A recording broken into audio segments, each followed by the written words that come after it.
मुख्यमंत्री देवेंद्र फडणवीस यांनी राहुल गांधी यांना रिजेक्टेड माल असं संबोधलेलं आहे, यावर आपल्याला महाराष्ट्राचे मुख्यमंत्री देवेंद्र फडणवीस हे स्वतःला फार मोठं राजकीय नेतृत्व मानायला लागलेलं आहे.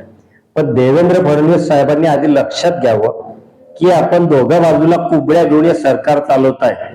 एका बाजूची कुबडी जर निघाली तर फडणवीस साहेब तुम्ही तोंडावर पडणार आहेत.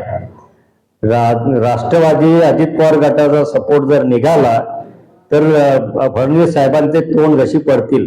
परंतु आज काय झालेलं आहे की मुख्यमंत्री असल्याचा त्यांना जास्त गर्व झालेला आहे.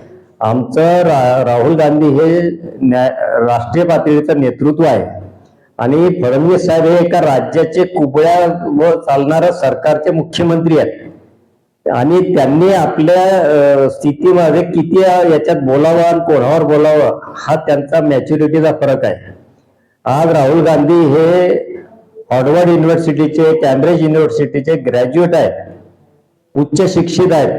आर्थिक घडी असेल किंवा विदेश नीती असेल किंवा देशाची परिस्थिती असेल, देशाची सर्व सामाजिक घटना असतील, ह्या सर्वांचा अभ्यास असल्याचं नेतृत्व आहे.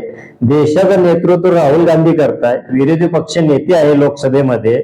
देवेंद्र फडणवीस फक्त एखाद्या राज्याचे कुबड्यावर चालणाऱ्या सरकारचे मुख्यमंत्री आहेत. परंतु त्यांना असं वाटतंय की आपण जर देशाचे पंतप्रधान मोदी आणि अमित शहा गृहमंत्री यांच्या सोबतला जर आपले चापलुसीचे धंदे जास्त आले तर आपण लवकरात लवकर दिल्लीला जाऊन आपल्याला मोठं पद भेटेल.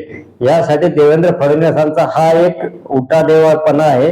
परंतु मी देवेंद्र फडणवीस साहेबांना सांगू इच्छितो की आमचे राहुल गांधी तुम्ही रिजेक्ट माल म्हणत असले तर आम्हालाही माहिती आहे की तुमच्याजवळ खूप चांगल्या प्रकारचा माल शिल्लक आहे.